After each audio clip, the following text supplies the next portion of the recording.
Bonjour à tous les passionnés de cinéma.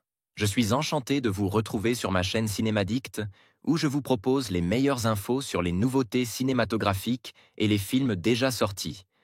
N'hésitez pas à vous abonner pour ne rien manquer des contenus captivants à venir. Bonjour à Allons-y. tous, et bienvenue sur ma chaîne. Aujourd'hui, je vais vous plonger dans l'univers enchanteur de La Belle au bois dormant.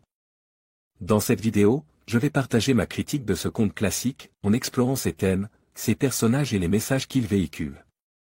Je vais également aborder les différences entre le conte original et les adaptations modernes, ainsi que l'impact culturel de cette histoire au fil des ans. Restez avec moi pour découvrir une analyse approfondie qui pourrait bien changer votre perception de ce conte de fées. C'est parti. Quand on fait le même rêve plusieurs fois, on dit qu'il se réalisait un jour. Jeanine Fornet, La Voix d'Aurore, La Belle au bois dormant, de Clyde Geronimi, 1959, La Belle au bois dormant, c'est un peu le conte de fées à son paroxysme. Les studios Disney signaient à l'époque avec ce film ce qui allait devenir l'un des plus beaux et plus célèbres de la franchise.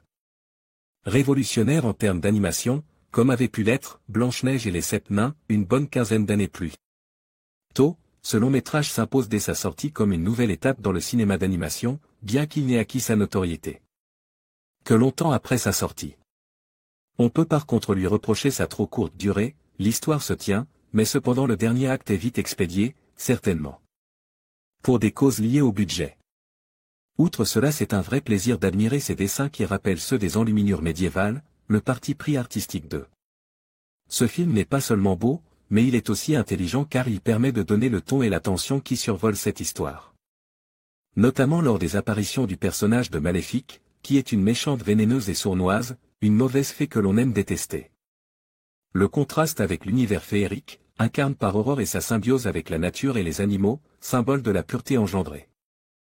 Parler donc des trois bonnes fées, Pimprenelle, Pâquerette et Flora, est d'autant plus intéressant puisque le film verse évidemment dans un manichéisme constant, ce qui n'est cependant pas un défaut puisque d'une part il s'agit d'un conte de fées mais aussi par ce que c'est grâce à ce symbolisme simple que le film vient s'adresser directement au plus jeune public. On peut en effet, comme dans beaucoup d'autres films du studio, observer plusieurs symboles dans La Belle au bois dormant. Car si le film s'écartait des versions originelles, plus précisément celles de Giambattista Basile, le soleil, la lune et Thalie. Notamment en ce qui concerne le viol d'Aurore par le prince Philippe pour la réveiller de son sommeil, ici remplace par le baiser.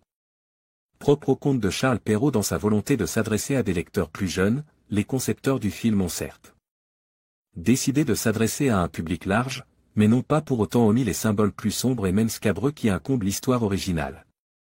Le plus explicite étant probablement la tour dans laquelle Aurore est retenue prisonnière par l'envoûtement de Maléfique. La tour représente une forme phallique dressée devant le prince qui viendra délivrer la princesse pour assurer la survie du royaume. Bien évidemment, c'est la poésie et l'univers enchanteur du film qui prônent avant tout. Ainsi les chansons s'enchaînent, et les instants comiques également. L'ensemble demeure cohérent, bien que trop court bien entendu. L'un des meilleurs et des plus importants chefs-d'œuvre des studios Disney, La Belle au bois dormant, s'impose comme un incontournable. D'une part pour son animation splendide, mais aussi pour ses métaphores sur le parcours initiatique de jeunes filles vers la femme. Ma note, 9,5/10. En conclusion, la critique de La Belle au bois dormant, par Stark nous invite à réfléchir sur les thèmes de l'amour, du destin et des stéréotypes de genre présents dans ce conte classique. À travers une analyse approfondie, Stark met en lumière les éléments souvent négligés de cette histoire, tout en questionnant son impact sur les générations passées et présentes. Cette critique nous rappelle l'importance de revisiter les récits traditionnels avec un regard critique, afin de mieux comprendre leur place dans notre culture contemporaine. Merci de nous avoir suivis dans cette exploration.